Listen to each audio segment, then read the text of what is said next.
Hey guys, Janelle here with episode number 5 of Design Dish, where we answer your burning design questions. In today's episode, we are talking about finding your design inspiration as part of our mini-series on designing your own project.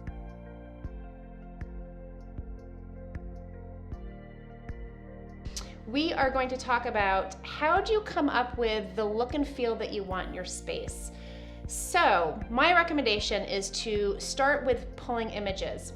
Today you can use digital images through Pinterest or Houzz. You can also use a magazine. I still love looking through all of my design magazines. And if you find images and pictures that inspire you, definitely rip those out. But whether you use a magazine or Pinterest or Houzz, you're going to want to pull together a series of photographs that speak to you. What do you love? What are you drawn to?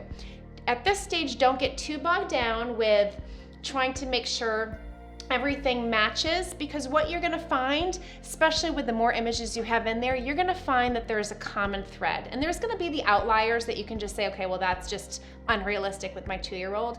But you're going to start to see, hey, I'm really drawn to white cabinets, or I'm really drawn to slip-covered sofas. And you might not know that at first, but once you start to see a series of photographs, you're going to start to see all of these common threads come together. And it's going to allow you to put together a list of attributes for what you want in your space. Whether that is lending itself to a design aesthetic, like a coastal aesthetic, or lending itself to another aesthetic like a glam. Hollywood glam is going to have shiny surfaces, and it's going to have much more luminescent fabrics and that sort of thing. So you're going to start to pull together from the series of images those common threads and how those attributes come together within those. That's the first step. The second is you may come across, as you're shopping or as you're pulling design images, something that you're so drawn to that you say, I have to use this in my space. And maybe that's a piece of artwork. Maybe it's a fabric. This happened to me in my dining room. I had to use a certain fabric that you're like, that is it. Oh my gosh, that's it.